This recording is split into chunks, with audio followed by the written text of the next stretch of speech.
हिंदी साहित्य के इतिहास में भक्तिकाल हिंदी साहित्य का स्वर्ण युग माना जाता है। इस युग में हिंदी साहित्य जगत में जाने माने मनीषियों, बुद्धिजीवियों एवं महान कवियों का पदार्पण हुआ।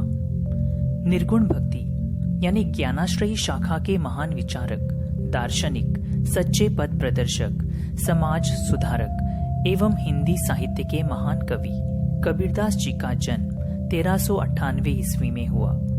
कबीरदास के जन्मकाल के विषय में इतिहास एक मत नहीं है।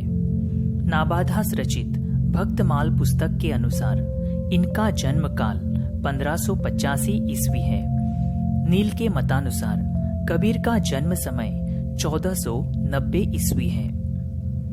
उपलब्ध तमाम प्रमाणों, साक्ष्यों एवं कबीर चरित्र बोध से प्राप्त तथ्यों के आधार पर इस निष्कर्ष पर पहुंचा जा सकता है कि कबीरदास का जन्म 1398 ईस्वी में हुआ। कबीर का जन्म स्थान बहुमत के आधार पर काशी वाराणसी माना जाता है। इस बात की पुष्टि कबीर के इस कथन से भी होती है, काशी में हम प्रकट भये हैं, रामानंद चेताए, समरथ को परवाना लाए, हंस उबारन आए। लोक प्रचलित मान्यता किंवदंती के अनुसार कबीर के पिता का नाम नीरू और माता का नाम नीमा है। ये जाति के जुलाहा थे। कबीर की जाति के संबंध में प्रमाण भी उपलब्ध है। कबीर के जीवन वृत्त के संबंध में उपलब्ध साक्ष्यों में ऐसा उल्लेख मिलता है कि कबीर ने अपनी जाति के बारे में स्पष्ट करते हुए कहा है, जाति जुलाहा नाम कबीरा, अर्थात मेरी जाति जुलाहा यानी बुनकर की है और मेरा नाम कबीर है। कबीर के माता पिता और जाति के बारे में वास्तव में विवाद आज भी बना हुआ है। एक प्रबल मत आज भी विद्यमान है कि कबीर किसी विधवा ब्राह्मणी के गर्भ से जन्म लिए थे और उसने लोकलाजवश अपने नवजात शिशु को काशी के लहरतारा स्थित तालाब के किनारे फेंक दिया था। वहां से गुजर रहे निसंतान दंपत्ति नीरू और नीमा ने उन्हें उठा लिया और उस नवजात शिशु का पालन पोषण किया, जो बाद में कबीर के नाम से प्रसिद्ध हुआ। इसी आधार पर कबीर की जाति और माता पिता का नाम जाना जाता है। और एक तरफ विवाद भी, संदर्भ विद्यमान है।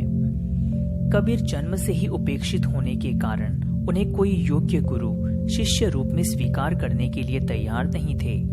कबीर ज्ञान की तलाश में मार्गदर्शन प्राप्त करने हेतु ज्ञानी गुरु की खोज में दर दर भटकते रहे। अंततः वे निराश होकर काशी के पंचगंगा घाट की सीढ़ी पर लेट गए, जिससे प्रतिदिन ब्रह्म मुहूर्त में स्वामी रामानंद स्नान करने के लिए जाया करते थे। प्रातःकाल जब रामानंद जी नित्य प्रति की भांति गंगा स्नान करने के लिए सीढ़ियों से उतर रहे थे तो उनका पैर अचानक कबीर के ऊपर आ पड़ा और वे राम राम कह उठे। कबीर ने स्वामी रामानंद के मुख से निकले इसी शब्द को गुरु मंत्र मान लिया और स्वामी रामानंद जी को अपना गुरु। भक्तमाल में स्वामी रामानंद के प्रमुख शिष्यों में कबीर का स्थान महत्वपूर्ण है। कबीर स्वयं को रामानंद का शिष्य मानने में गर्व महसूस करते थे। कबीर की पत्नी का नाम लुई बताया जाता है। कबीरदास की 2 संतानें भी थी। उनके पुत्र का नाम कमाल तथा पुत्री का नाम कमाली है।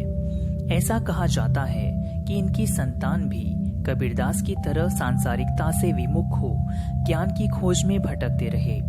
कबीर ने स्वयं कहा है, बूढ़ा वंश कबीर का उपजा पूत कमाल, यानी कमाल को भी इस संसार से कुछ लेना देना नहीं था। कबीर की मृत्युकाल के संबंध में भी जन्म के जैसा विवाद पाया जाता है। भक्तमाल के टीकाकार प्रियादास के मतानुसार कबीरदास का देहावसान मगहर नामक स्थान में, जो काशी के समीप है, 1492 ईस्वी में हुआ। लेकिन कबीर परिचय के आधार पर कबीर की उम्र 120 वर्ष मानी जाती है।